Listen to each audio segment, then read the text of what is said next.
Hello friends, तो आज हूँ तमारी साथे લીલા વટાણા સાથે સેવસળની રેસીપી શેર કરવાની છું। જો તમે ક્યારે બનાવ્યું છે ખરું, બનાવ્યું હોય તો મને જરૂરથી કમેન્ટમાં જણાવજો અને માત્ર 10 જ મિનિટમાં આપણી સેવસળની થાળી બની અને તૈયાર થઈ જશે અને ચટપટી સેવની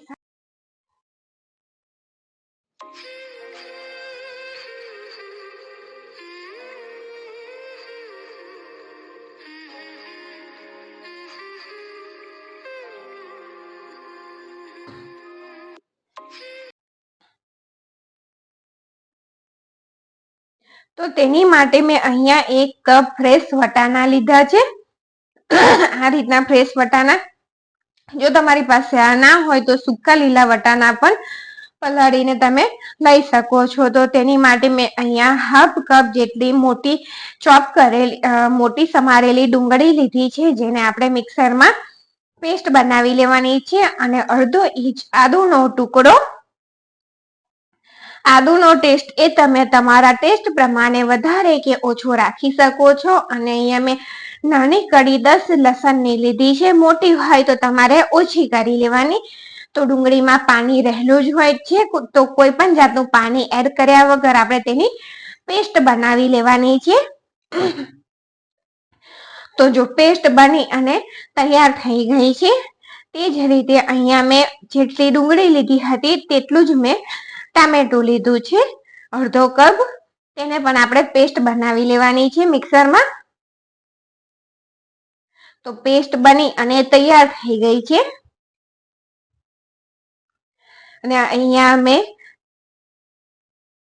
3.5 ટેબલ સ્પૂન જેટલું તેલ લીધું છે। તેની અંદર તેલ ગરમ થાય એટલે ડુંગળીની પેસ્ટ ઉમેરી દેવાની। સેવસળમાં તમે બહારનું સેવસળ ખાધું હોય તો તેની અંદર ઉપરથી તેલ દેખાતું હોય છે, તો આપણે થોડું તેલ વધારે રાખીશું કે પછી તમે તમારા ટેસ્ટ પ્રમાણે વધારે કે ઓછું કરી શકો છો। તો ડુંગળી સરસ રીતે સતળાઈ ગઈ છે, તેલ છૂટું થઈ ગયું છે, તો ટામેટું ઉમેરી દેવાનું। અને ટામેટાની પ્યુરી ઉમેરો એટલે તેની સાથે આપણે મીઠું ઉમેરી દેવાનું, એટલે જલ્દી તે કૂક થતું હોય છે ટામેટું। સ્વાદ પ્રમાણે મીઠું ને મિક્સ કરી દેવાનું। અને જો તમને લીલા વટાણા સેવસળની રેસીપી ગમી હોય તો મારી ચેનલને લાઈક કરજો, શેર કરજો અને સબસ્ક્રાઇબ કરજો। તો 1/4 ટીસ્પૂન જેટલી હળદર અને 1 ટેબલ સ્પૂન જેટલું કાશ્મીરી લાલ મરચું ઉમેર્યું છે।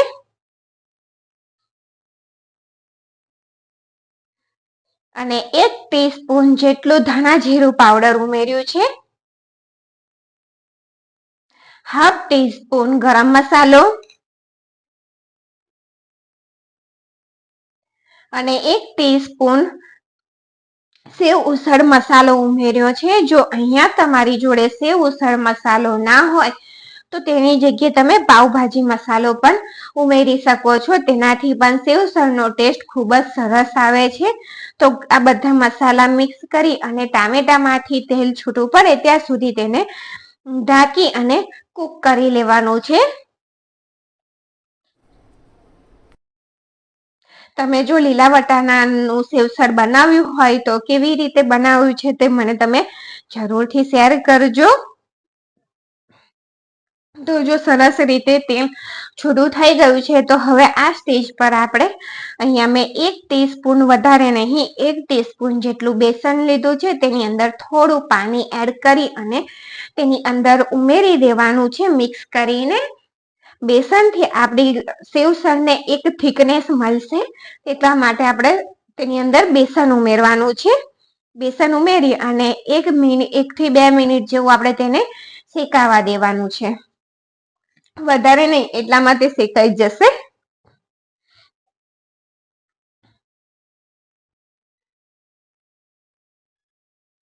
અને વિડીયો પસંદ આવે તો જરૂરથી લાઈક કરો। રિક્વેસ્ટ છે તમને, બધા લોકો લાઈક જોઈને જ વિડીયો જોતા હોય છે, નહીતર જોતા નથી। તો તમને ગમે તો લાઈક જરૂરથી કરજો। તો તેલ સરસ રીતે છૂટું થઈ ગયું છે અને તેની અંદર વટાણા ઉમેરી દઈએ। અને વટાણાને સરસ રીતે મિક્સ કરી અને 2 થી 3 મિનિટ માટે મસાલા સાથે શેકાઈ જવા દેવાના છે, જેથી મસાલાનો બધો ફ્લેવર વટાણાની અંદર આવી જાય.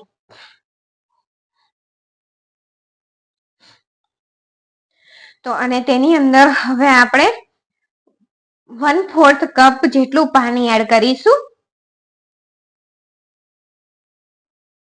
જો જોવામાં કેટલું સરસ લાગે છે ને, તો અહીંયા મેં 1/4 કપ જેટલું પાણી એડ કર્યું છે અને તે મિક્સ કરી અને તેને ઢાંકી અને મીડિયમ ગેસની ફ્લેમ ઉપર આપણે 2 જ વિસલ વગાડવાની છે. વધારે વિસલ નથી કરવાની. 2 જ વિસલમાં આપણું સેવસળ બની અને તૈયાર થઈ જશે.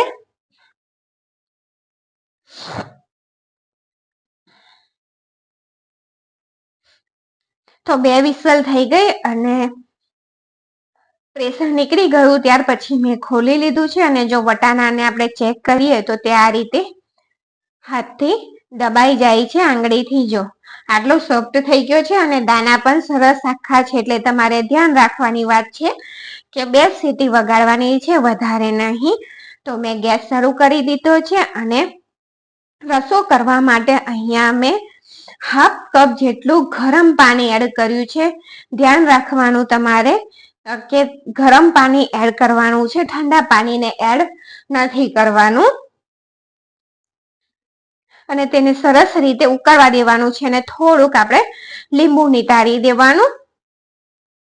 1/2 ટીસ્પૂન જેટલું જ નીતારવાનું, કે પછી તમારે ખટાશ જોઈતી હોય તે રીતે તમારે ઉમેરવાનું. તો જો આ રીતનો રસો સરસ ઉકળી અને સેવસળ તૈયાર થઈ ગયું છે. આ ઠંડુ થયા પછી પણ બેસનને લીધે થિકનેસ થતી હોય છે, તો આટલું આ સ્ટેજે બંધ કરી દેવાનું. તો અહીંયા મેં થોડી સેવસળ માટે મસાલા સેવ બનાવી લઈએ. તો મેં થોડી સેવ લીધી છે, તેની અંદર મેં થોડી ડુંગળી ઉમેરેલી છે. જો શિયાળામાં લીલી ડુંગળી મળતી હોય છે, જો ઘરમાં હોય તો તમારે ઉમેરવી, ના હોય તો તમારે આ રીતે મારી જેમ સૂકી કાપીને ઉમેરી દેવાની. અને અહીંયા સેવ ઉસળનો 1 ટીસ્પૂન જેટલો 1/2 ટીસ્પૂન જેટલો મસાલો એડ કરી દેવાનો અને થોડુંક લીંબુ નીતારી દેવાનું. બેસનની સેવ મેં ઘરે જ બનાવી છે, તેની રેસીપી પણ ચેનલ ઉપર અપલોડ કરેલી છે, તો તમે તેને પણ જરૂરથી જોજો અને હું લિંક ડિસ્ક્રિપ્શન બોક્સમાં આપી દઈશ. અને અહીંયા મેં 1 ટીસ્પૂન જેટલું કાશ્મીરી મરચું પણ ઉમેર્યું છે. આ રીતની સેવ ચટપટી ખૂબ જ ટેસ્ટી લાગતી હોય છે સેવસળ સાથે.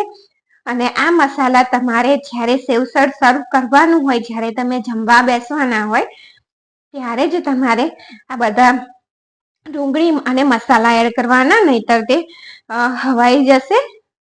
તો સેવસળને આપણે સરસ રીતે સર્વ કરી દઈએ. આની સાથે તમે બન પણ ખાઈ શકો છો, પણ મેં સેવો સાથે જ બનાવ્યું છે. અને ફરીથી હું તમને યાદ કરાવી દઉં કે વિડીયો પસંદ આવે તો ચેનલને લાઈક કરજો, શેર કરજો અને સબસ્ક્રાઈબ કરજો. અને આ ટેસ્ટી સેવસળની રેસીપી તમે એકવાર જરૂરથી ટ્રાય કરજો. માત્ર 10 જ મિનિટમાં આપણી આ સેવસળની થાળી બની અને તૈયાર થઈ જાય છે. જો તમારે કોઈ મહેમાન આવવાના હોય તો તમે ઝટપટ તેને બનાવી શકો છો. તો થેન્ક યુ ફોર વોચિંગ.